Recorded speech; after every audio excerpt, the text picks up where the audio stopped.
Hello student, कैसे हैं आप सब। आशा करता हूं आप सब अच्छे होंगे, स्वस्थ होंगे, मस्त होंगे और पढ़ाई कर रहे होंगे। छात्रों, आज मैं फिर आ गया हूं बिहार बोर्ड के रिगार्डिंग चैप्टर नंबर फर्स्ट अर्थात इलेक्ट्रोस्टैटिक का पहला चैप्टर विद्युत क्षेत्र तथा विद्युत आवेश का बोर्ड मॉडल ऑब्जेक्टिव सब लेकर। चलिए बिना किसी विलंब के चलते हैं सीधे प्रश्न की ओर। पहला क्वेश्चन है कि जब किसी वस्तु को आवेशित किया जाता है, पहला क्वेश्चन है कि जब किसी वस्तु को आवेशित किया जाता है तो उसका द्रव्यमान अर्थात ए नंबर में ऑप्शन है बढ़ता है, बी में है घटता है, सी में है अचर रहता है और डी में है बढ़ या घट जाता है। छात्र आपको बता दें कि यहाँ पे बात केवल आवेश का हो रहा है। किसका हो रहा है? केवल आवेश का। ये क्लियर नहीं कर रहा है कि धन आवेश की ऋण आवेश, परंतु धन आवेश भी आवेश है और ऋण आवेश भी आवेश है। परंतु आपको पता होगा कि जब वस्तु इलेक्ट्रॉन का दान करती है तो धनावेश उत्पन्न होता है और जब वस्तु इलेक्ट्रॉन ग्रहण करती है तो ऋण उत्पन्न होता है। और जब इलेक्ट्रॉन दान करेगा तो द्रव्यमान घटेगा और जब इलेक्ट्रॉन ग्रहण करेगा तो द्रव्यमान बढ़ेगा। यहाँ पे ना धन कह रहा है ना ऋण कह रहा है। इसका मतलब यहाँ पे कुछ भी हो सकता है, बढ़ भी सकता है और घट भी सकता है। तो यहाँ पे ऑप्शन आपका डी हो जाएगा सही, बढ़ या घट जाता है। चलिए अगला क्वेश्चन है कि यदि समरूप विद्युत क्षेत्र, कौन सी है? समरूप विद्युत क्षेत्र एक्स अक्ष की दिशा में विद्यमान है तो समविभव होगा। मान लो कि ये तुम्हारा कोई चालक है, ये कोई क्या है? चालक है जो आवेशित है। क्या है? आवेशित है। और ये इस तरह से इस डायरेक्शन में जो है, इस डायरेक्शन में इलेक्ट्रिक फील्ड जनरेट कर रहा है। इस डायरेक्शन में इलेक्ट्रिक फील्ड जनरेट कर रहा है। इलेक्ट्रिक फील्ड का डायरेक्शन आपका ये है ना, तो समविभव होगा। इक्विपोटेंशियल सरफेस का रहा है तो छात्र इक्विपोटेंशियल सरफेस का डायरेक्शन ऐसे हो जाता है, ये हो जाता है, जो क्रमशः y और z के दिशा में होता है। तो इस प्रकार के ऑब्जेक्टिव को सॉल्व करने का तरीका है। छात्र ध्यान रखिएगा, यहाँ पे ये जो दिख रहा है एक्स अक्ष दिया हुआ है तो वो ऑप्शन सही होगा जिसमें ये नहीं होगा, एक्स नहीं होगा। तो यहाँ पे देखिए ए में एक्स है, ये ऑप्शन सही नहीं होगा। बी में देखिए इसमें एक्स है, ये नहीं सही होगा। और सी में देखिए एक्स नहीं है, यही ऑप्शन आपका सही हो जाएगा। ये ट्रिक है, बात समझ में आया। चलिए अगला क्वेश्चन है विद्युत आवेश का क्वांटम एसआई मात्रक में होता है। क्या कहता है? विद्युत आवेश का क्वांटम एसआई मात्रक में होता है। तो छात्र आपको पता होगा कि विद्युत आवेश का एसआई मात्रक होता है कूलम तथा सीजीएस मात्रक होता है ईएसयू। क्या होता है? एसआई मात्रक कूलम होता है और सीजीएस मात्रक ईएसयू होता है। तो आपको पता होगा कि इलेक्ट्रॉन के रूप में मतलब विद्युत आवेश जो है इलेक्ट्रॉन के रूप में स्थानांतरित होती है अर्थात क्वांटमीकृत होती है। तो यहाँ पे एक इलेक्ट्रॉन का चार्ज एसआई मात्रक में होता है 1.6 गुना 10⁻⁻19 कूलम। कितना होता है? 1.6 गुना 10⁻⁻19 कूलम। तो इतना होता है एसआई मात्रक में। क्या होता है? एसआई मात्रक में। परंतु जब आपको यही क्वेश्चन कहता है, यहाँ पे एसआई नहीं दे करके कहता ईएसयू मात्रक में होता है, तब इसको इस कूलम 1.6 गुना 10⁻⁻19 को ये जो है 1.6 गुना 10⁻⁻19 इसको जो है सीधा आप 3 × 10⁻9 से गुना कर देते तो 1648 अर्थात 4.8 गुना 10⁻−10, क्योंकि देखिए हम 19 में से 9 घटेगा तो 10-10 बचेगा। तो ये आंसर आपका ये सही होता है। परंतु यहाँ पे एसआई पद्धति एसआई मात्रक में कहता है तो एसआई मात्रक में देखिए इलेक्ट्रॉन का आवेश होता है इतना, तो ये क्वांटम हो जाएगा ऑप्शन नंबर बी। क्या हो जाएगा? ऑप्शन नंबर बी हो जाएगा आपका सही। चलिए 4 नंबर का क्वेश्चन है कि स्थिर विद्युत क्षेत्र होता है। क्या कहता है? स्थिर विद्युत क्षेत्र होता है। छात्र आपको बता दें स्थिर विद्युत क्षेत्र हमेशा संरक्षी होती है। कैसा होती है? कंजर्वेटिव होती है। चलिए अगला क्वेश्चन है एक एकांकी चालक। क्या है? एक एकांकी चालक के लिए निम्न में कौन सा अनुपात अचर होगा? तो छात्र आपको पता होगा कैपेसिटर चैप्टर में, चौथा चैप्टर कैपेसिटर है इलेक्ट्रोस्टैटिक का, उसमें आप पढ़े होंगे कि किसी चालक पर दी गई आवेश जो होती है उसमें उत्पन्न विभव के समानुपाती होती है। और यही संबंध यदि हटता है तो एक कांस्टेंट आता है जिसको सी द्वारा सूचित करते हैं, तो यह हो जाएगा Q बराबर C × V। और यहां से यदि C निकालें, ये अर्थात कांस्टेंट निकाले, अचर मान निकालें तो Q बट्टा V हो जाएगा अर्थात कुल आवेश बट्टा कुल विभव। तो यहाँ पे हो जाएगा ऑप्शन नंबर ए सही आपका, ऑप्शन नंबर ए। यहाँ पे देखिए कुल आवेश बट्टा कुल विभव है। चलिए अगला क्वेश्चन है कि एक कूलम आवेश डैश डैश ईएसयू, एक कूलम आवेश डैश डैश ईएसयू। तो छात्र अभी आप आपने ऊपर में देखा था कि एक कूलम आवेश जो होता है वो बराबर होता है 3 into 10 to the power 9 ESU के। किस ESU के? 3 into 10 to the power 9 ESU के। तो यहाँ पे ऑप्शन आपका कौन हो जाएगा सही? ऑप्शन ए नंबर हो जाएगा सही। क्या हो जाएगा सही? ऑप्शन नंबर ए हो जाएगा सही। चलिए अगला क्वेश्चन है, एक आवेशी चालक की सतह के किसी बिंदु पर विद्युत क्षेत्र की तीव्रता। छात्र आपको बता दें कि चाहे कोई भी बॉडी को आप चार्ज करें, मान लीजिए ये PQRS कोई चालक है जिसको आपने चार्ज किया है, तो विद्युत क्षेत्र जो है इसके पृष्ठ से लंबवत निकलता है। कैसे निकलता है? विद्युत क्षेत्र दोनों डायरेक्शन में इसके पृष्ठ से लंबवत बाहर की ओर निकलता है, लंबवत निकलता है। तो यहाँ पे आपका ऑप्शन है ए 0, बी में है सतह के लंबवत होती है, सी में है सतह के स्पर्श होती है, डी में है सतह के 45 डिग्री कोण पर होती है। तो छात्र इसका आंसर हो जाएगा कौन सी? अभी जस्ट हमने बताया लंबवत। क्या हो जाएगा? लंबवत। चलिए अगला क्वेश्चन है कि दो बिंदु आवेश, क्या कहता है? दो बिंदु आवेश, मान लीजिए कि ये Q1 और ये Q2, कोई दो चार्ज है जो पहले वायु में है। किस में है? वायु में है। फिर के पराविद्युतांक, तो छात्र इन दोनों के बीच ये दोनों मान लीजिए एक दूसरे से स्मॉल r दूरी पर, किस दूरी पर है? स्मॉल r दूरी पर है। तो कूलम ने बताया था कि दो अस्थिर आवेश के बीच लगने वाला बल Fa का जो मान होता है वो होता है 1/4 पाई एप्सिलॉन नॉट। क्या होता है? 1/4 पाई एप्सिलॉन नॉट गुना या epsilon not epsilon r Guna Q1 Guna Q2 बटा R स्क्वायर। क्या होता है?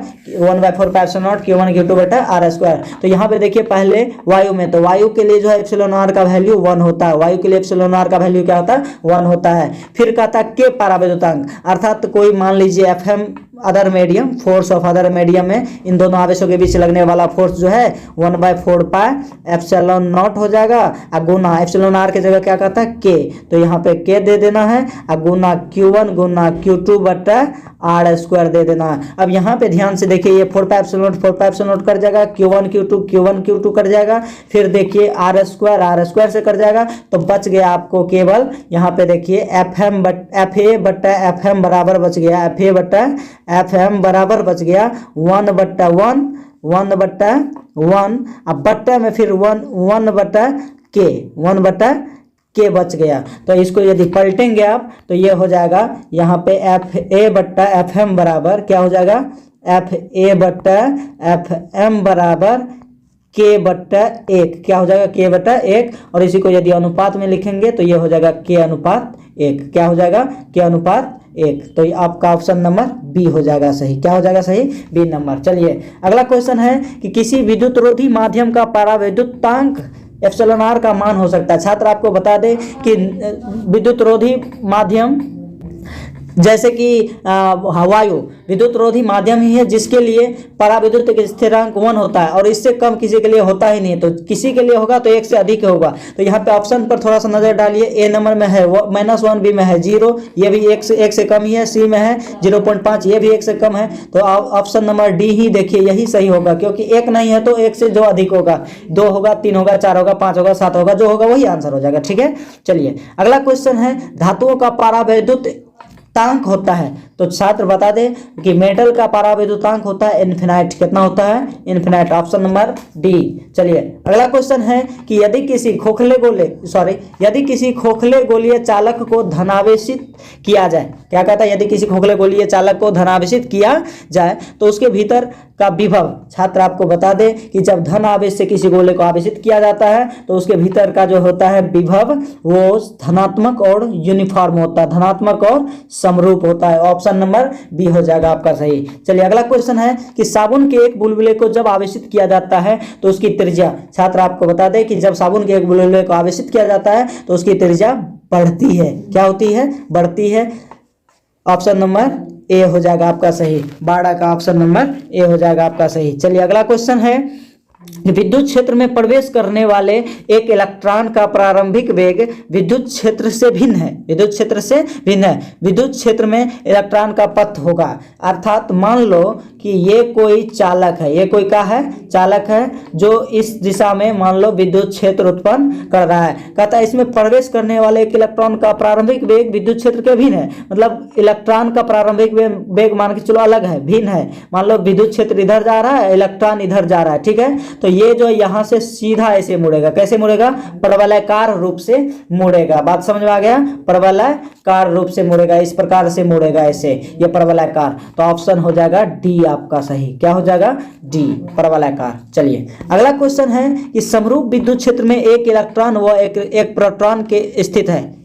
समरूप विद्युत क्षेत्र में एक इलेक्ट्रॉन व एक प्रोटॉन स्थित है, उनके त्वरणों का अनुपात। छात्र आपको बता दे, इलेक्ट्रॉन हल्की होती है प्रोटॉन की अपेक्षा, तो यहाँ पे ऑप्शन हो जाएगा सी नंबर। क्या हो जाएगा, C number, mass of proton बटा मास ऑफ इलेक्ट्रॉन। चलिए अगला क्वेश्चन है 15 नंबर का, निम्नलिखित में कौन सदिश राशि है। छात्र आपको बता दे कि पहला ऑप्शन है आपका इलेक्ट्रिक चार्ज, बी में है कैपेसिटी धारिता, और सी में है विद्युत तीव्रता, और डी में है इनमें से कोई नहीं। तो इसका ऑप्शन आंसर हो जाएगा आपका, आंसर हो जाएगा सी नंबर, विद्युत क्षेत्र की तीव्रता, ये सदिश राशि है। चलिए अगला क्वेश्चन है 16 नंबर का क्वेश्चन है कि विद्युत विभव का मात्रक वोल्ट है और यह तुल्य है, वोल्ट है और यह तुल्य है। तो छात्र आपको बता दे विद्युत विभव का ऐसा मात्रक जूल प्रति कूलम होता है, जूल प्रति कूलम होता है, और इसी को वोल्ट बोला जाता है, इसी को क्या बोला जाता है, वोल्ट। तो यहाँ पे ऑप्शन हो जाएगा ए नंबर सही, जूल प्रति कूलम। चलिए अगला क्वेश्चन है कि निम्न में कौन सा विद्युत क्षेत्र का मात्रक नहीं है, निम्न में कौन सा विद्युत क्षेत्र का मात्रक नहीं है। तो यहाँ पे हो जाएगा ए नंबर में न्यूटन प्रति कूलम, न्यूटन प्रति कूलम विद्युत क्षेत्र का मात्रक है। बी में है जूल प्रति कूलम, ये नहीं है विद्युत क्षेत्र का मात्रक, जूल प्रति कूलम विद्युत क्षेत्र का मात्रक नहीं है। वोल्ट मीटर है, कैसे, देखिए जूल प्रति कूलम जो होता है ये वोल्ट होता है, प्रति में मीटर भी है ना, तो यहाँ से जूल को हम न्यूटन गुना मीटर लिख सकते हैं। तो न्यूटन गुना मीटर बटा कूलम गुना मीटर, तो मीटर से मीटर, ये मीटर कट जाएगा, तो न्यूटन प्रति कूलम बचा, अर्थात ए नंबर का बचा।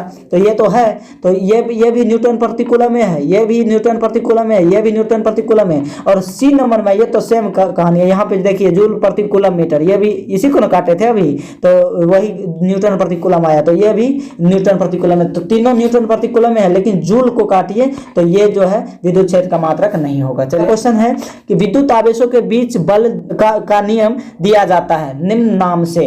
तो विद्युत आवेशों के बीच बल का नियम दिया जाता है निम्नलिखित नाम से। तो ए नंबर में है गॉस के नाम से, बी में है किरचॉफ, सी में है कूलम, डी में है फेराडे। तो आपको पता होगा कि विद्युत आवेश के बीच बल का नियम कूलम नियम से दिया जाता है। किसके नियम से दिया जाता है, कूलम नियम से दिया जाता है। चलिए अगला क्वेश्चन है कि एक कूलम वह आवेश है जो शून्य में 1 मीटर दूरी पर स्थित समान आवेश पर लगाता है। छात्र आपको बता दे कि F बराबर सूत्र होता है 9 × 10⁻9 इंटू Q1 × Q2 बटा R²। तो यहाँ पे R का भी वैल्यू 1 दिया है, Q1 Q2 का भी वैल्यू 1 दिया हुआ है, तो F का मान सीधा हो जाएगा 9 × 10⁻9। तो कितना न्यूटन, सी नंबर 9 × 10⁻9 न्यूटन। एक कूलम आवेश हुआ है जो शून्य में 1 मीटर की दूरी पर इतना न्यूटन का एक दूसरे पर बल लगा रहा है। चलिए अगला क्वेश्चन है कि मुक्त आकाश, फ्री स्पेस, मुक्त आकाश का पाराविद्युतता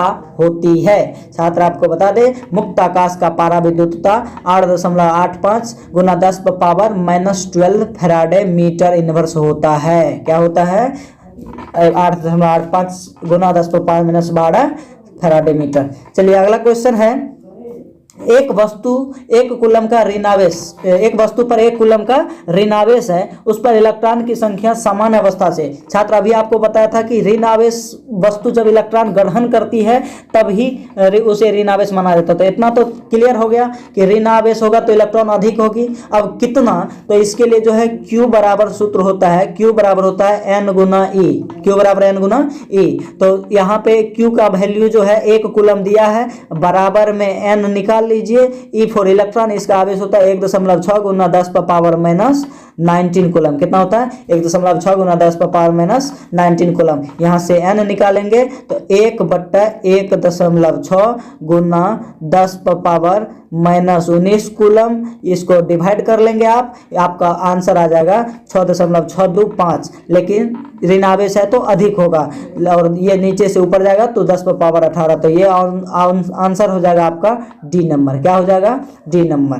चलिए अगला क्वेश्चन है, पी आघूर्ण कौन सी है?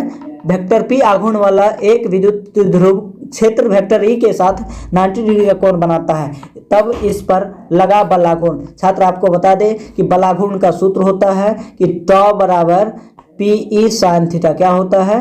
P E sine theta. क्या होता है? P E sine theta. तो यहाँ पे देखिए 90 डिग्री के साथ है तो थीटा 90 डिग्री हो गया, और यहाँ पे थीटा कितना डिग्री हो गया? 90 डिग्री हो गया।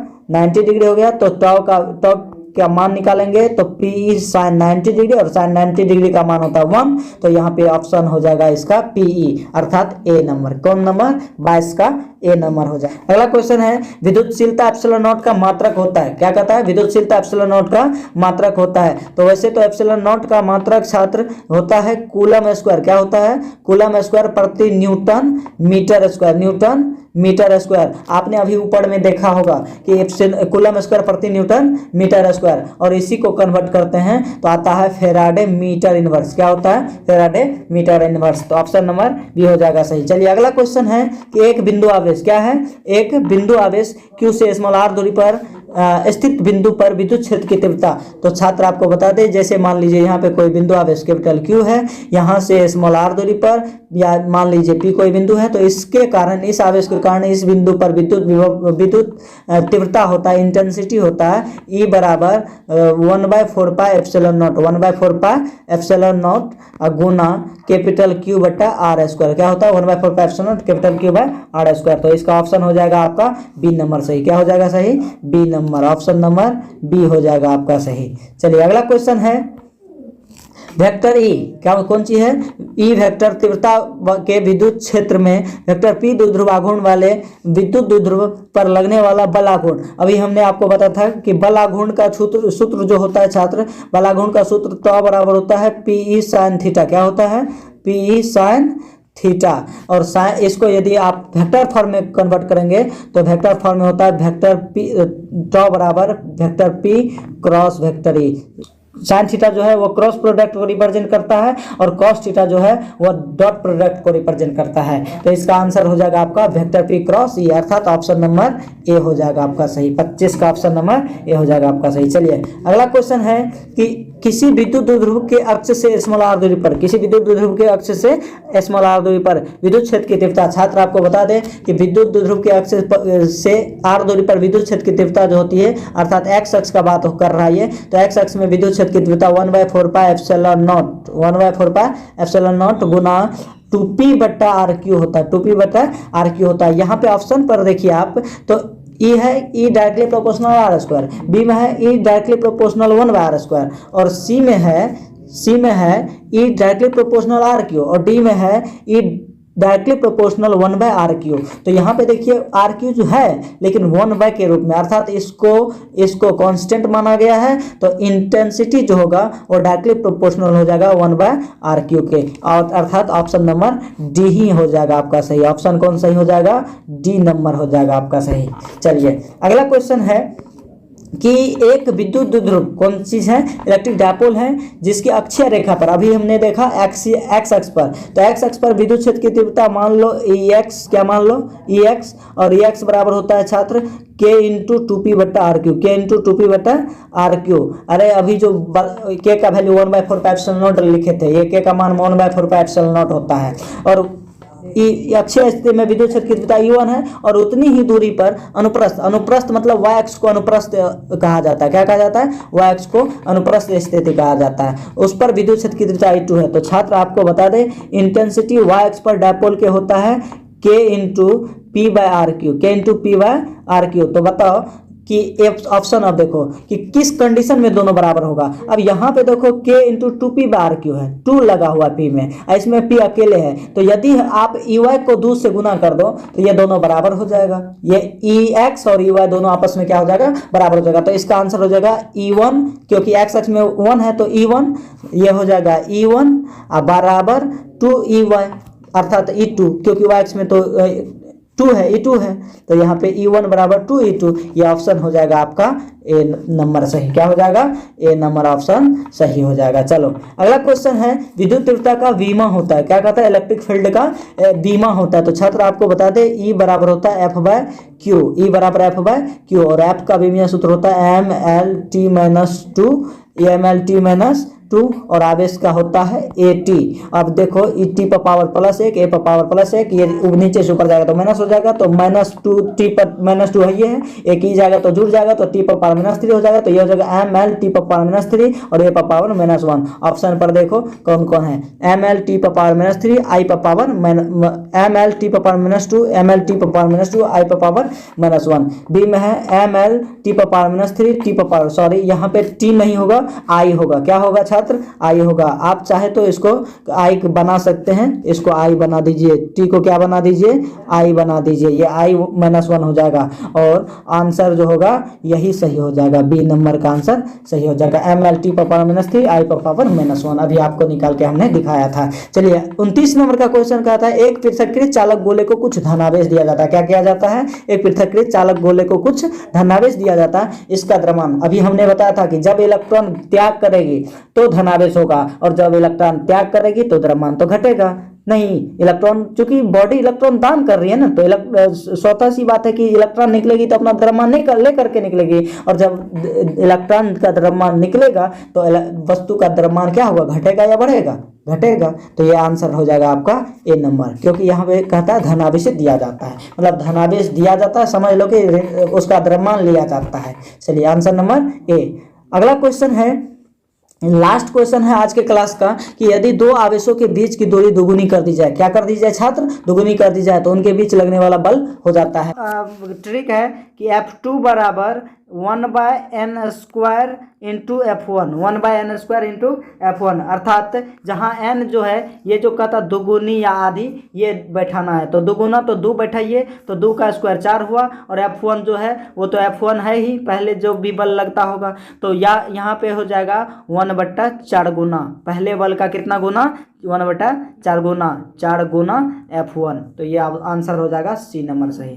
चलिए छात्र, आशा करता हूँ कि आप लोग को अच्छा मदद मिल रहा होगा हमारे चैनल के माध्यम से, और छात्र आप लोग का प्यार बना रहे तो हम अपने चैनल पर आपको बोर्ड पर भी ऑफलाइन क्लास की तरह भी सारे थ्योरी को एक्सप्लेन करते हुए नजर आऊँगा।